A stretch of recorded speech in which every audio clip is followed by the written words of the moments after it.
July 14, 1977. At 8:37, lightning knocked out 2 feeder cables in Westchester County, north of the city. The disruption caused Indian Point to trip off, to automatically cease operation. 18 minutes later, 2 more lines were hit by lightning and tripped. In less than 20 minutes, New York had lost 65% of its ability to import power. Let's start a riot! A riot! Let's start a riot! Let's start a riot! A riot! Let's start a riot!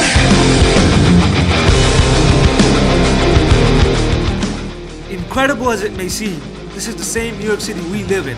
A New York City that was much more chaotic, however, and a New York City that is now looked back upon with many criticisms. The city was a lot dirtier. A lot of social problems in the city. New York City also burned several times. The causes of these social problems were economic. An unbalanced budget and a growing debt was basically leading Newark on a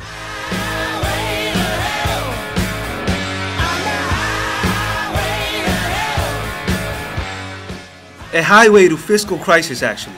A fiscal crisis occurs when a unit of government, city, state, or national, runs a fiscal deficit and is unable to borrow money to finance it.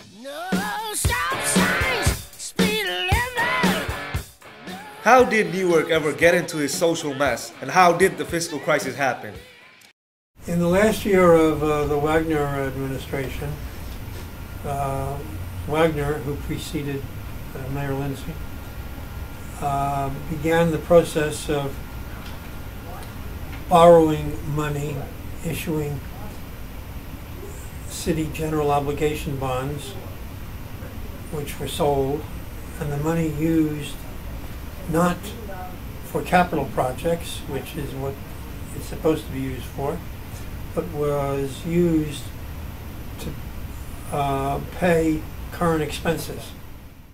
Not only was there a misuse of money, there was also a strategic misclassification of money going on as well. Economics professor Paul Goldberg explains.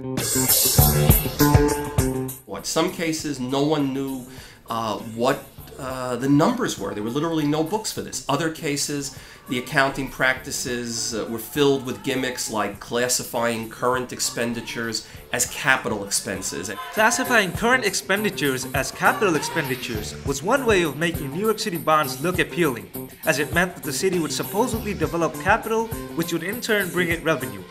However, this did not fix the underlying budgetary issues. The city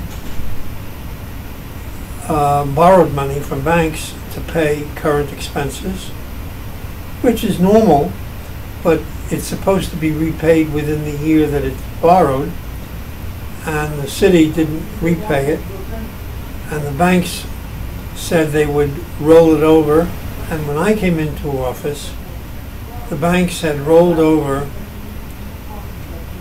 $6 billion that the city had borrowed from the banks, which is called short-term debt. So the city effectively was bankrupt. $6 billion worth of short-term debt. This rippled through the social state of New York City.